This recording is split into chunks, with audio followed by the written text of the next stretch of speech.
सैनिक स्कूल, आप भी मंच पर पधारें।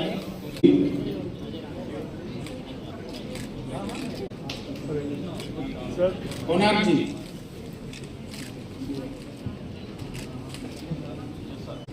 महावीर खराड़ी जी,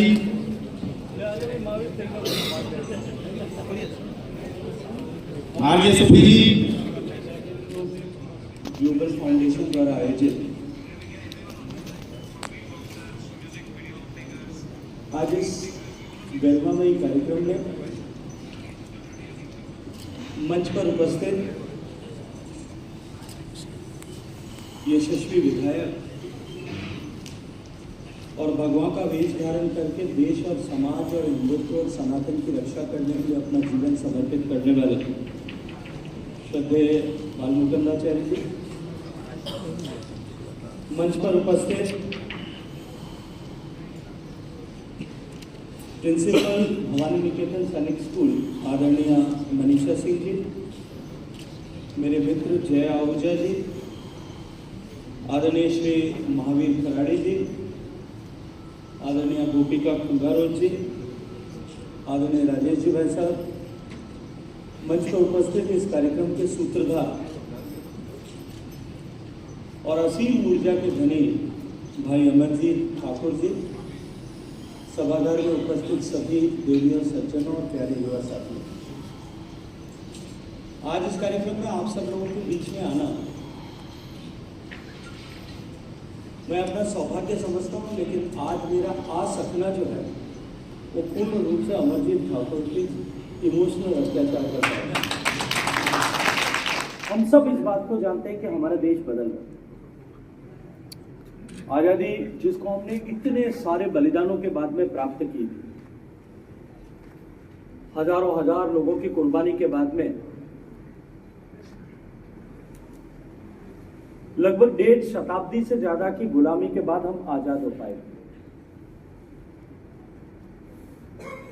लाखों लोगों के योगदान के चलते हुए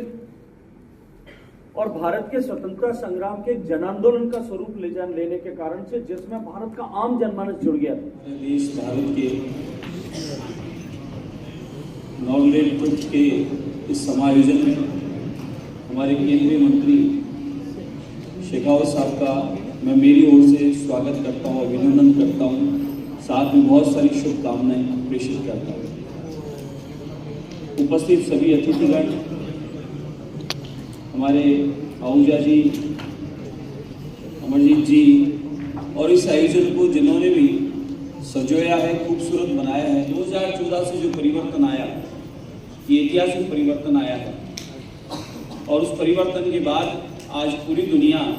भारत को जिस नज़र से देखती है, जिस मान सम्मान से देखती है, आपका हमारा पद और कद जिस प्रकार से बढ़ा है, ये सारा श्रेय यशस्वी प्रधानमंत्री जी को तो जाता ही है, लेकिन उसमें आप सबका और उनके सभी सहयोगियों का भी बहुत बहुत सहयोग रहा है, जिसकी वजह से संभव हुआ है। इसी श्रृंखला में हमारे शेखावत जी भी हैं, जो हमारे राजस्थान की आन बान शान हैं और राजस्थान की आन बान शान को केंद्र के द्वारा संपूर्ण भारत की सेवा करते हुए पूरी दुनिया में, देश में, विदेश में हमारे इसी संस्कृति को, परंपराओं को, भारत की उन्नति को और विकास को लेकर अग्रसर हैं। तो मैं पुनः आपका अभिनंदन करते हुए पूरी संस्था को, पूरी फेडरेशन को बहुत बधाई देता हूँ। Culture, community and cooperation, 4C के मंत्र के साथ में युवाओं को बदलते हुए भारत के परिदृश्य में कर्तव्यों के साथ में जोड़ना, सेंस ऑफ रिस्पॉन्सिबिलिटी कल्टीवेट करने का जो जिम्मा नार्ली ट्रूथ फाउंडेशन ने लिया है और जिस तरह से देश भर में इस तरह के कार्यक्रम आयोजित करके वो युवाओं में इस चेतना का जागरण कर रहे हैं, ये निश्चित ही अभिनंदन के योग्य है। और इस तरह के प्रयासों के चलते हुए निश्चित ही अमृत काल में सम्मानीय प्रधानमंत्री जी के नेतृत्व में लिया गया संकल्प कि हम सब देशवासी मिलकर के भारत गुलामी की मानसिकता से बाहर निकाल करके भारत को समृद्ध, शक्तिशाली, संपन्न देश बनाएंगे, ये निश्चित ही सिद्ध